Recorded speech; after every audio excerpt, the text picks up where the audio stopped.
चित भी मेरी पट भी मेरी। कुछ लोगों की सोच ऐसी ही होती है, वो सिस्टम में रहकर ही सिस्टम को खोखला करने का तरीका ढूंढ लेते हैं और फिर उससे अपने मुनाफे का सिस्टम बना लेते हैं। आज हम एक ऐसे ही शख्स से जुड़ा खुलासा आपको दिखाने जा रहे हैं, जो है तो देश के जाने माने कॉर्पोरेट वकील, लेकिन उन पर इल्जाम है कि उन्होंने अपने पेशे की आड़ में बैंकों को नुकसान पहुंचाया और ऐसा जाल बुना कि डूबती हुई कंपनियों को खुद के नाम करवा लिया।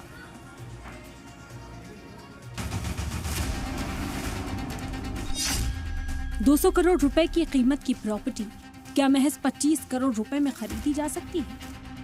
आप सोच रहे होंगे कि आखिर ऐसा कैसे मुमकिन है, लेकिन ये कारनामा कर दिखाया एक शख्स ने, लेकिन इसके लिए तरीका अपनाया गैर कानूनी। नाम आलोक धीर, पेशा जाने माने कॉर्पोरेट वकील, इल्जाम दिवालिया में चल रही प्रॉपर्टीज को गैर कानूनी तरीके से खरीदना। आलोक धीर ऐसे कॉर्पोरेट वकील हैं जो दिवालिया में फंसी संपत्तियों के लिए केस लड़ते हैं, लेकिन इसी केस के दौरान वो उन संपत्तियों को अपनी ही कंपनियों के जरिए हासिल करने के लिए पर्दे के पीछे खेलते हैं। राजस्थान के जैसलमेर में मौजूद फोर्ट रजवाड़ा और गोदासन होटल को देश के सबसे बड़े bank state bank of India ने 24 करोड़ का कर्ज दिया था, लेकिन होटल के उस समूह ने स्टेट बैंक ऑफ इंडिया का वो कर्ज चुका नहीं पाया, जिसके बाद उस कर्ज को एनपीए घोषित कर दिया गया। बाद में आलोक धीर से जुड़ी कंपनी एल्केमिस्ट एआरसी ने उस कर्ज को ट्रांसफर कर दिया। आरोप है कि यहीं से आलोक धीर ने बड़ा खेल खेला। आरोप है कि उस होटल की प्रॉपर्टी की मार्केट वैल्यू उस वक्त 200 करोड़ रुपए थी। वो आलोक धीर की झोली में सिर्फ और सिर्फ 25 करोड़ में आ गई। जैसलमेर की जिला अदालत ने अक्टूबर 2021 में इस डील को धोखाधड़ी माना और एसबीआई के अधिकारियों और एल्केमिस्ट आर्क के मालिक की गिरफ्तारी का वारंट जारी कर दिया।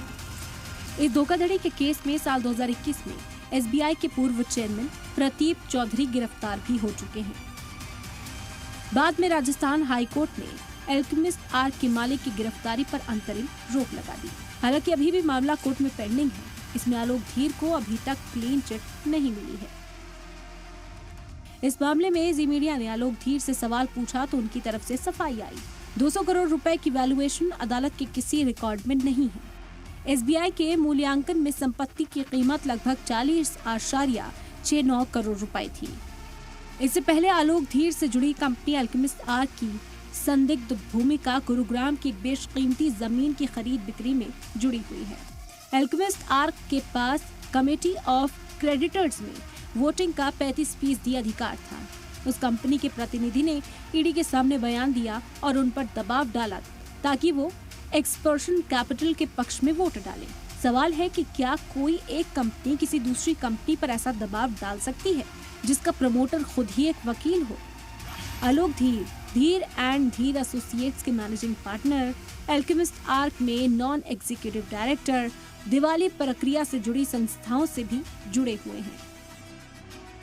आलोक धीर पर हितों के टकराव का भी आरोप है। ऐसा ही एक मामला आलोक धीर की कंपनी धीर एंड धीर एसोसिएट्स के खिलाफ है।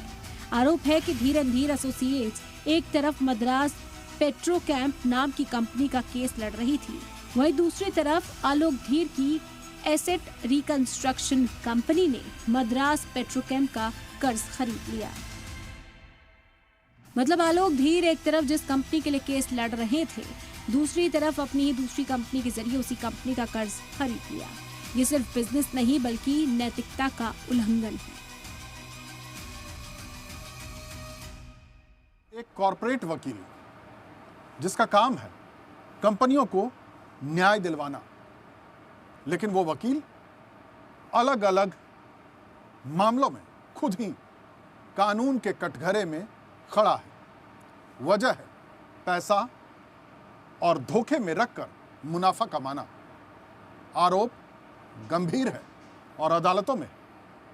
परिवेश वात्सयन, जी मीडिया स्पेशल इन्वेस्टिगेटिव टीम।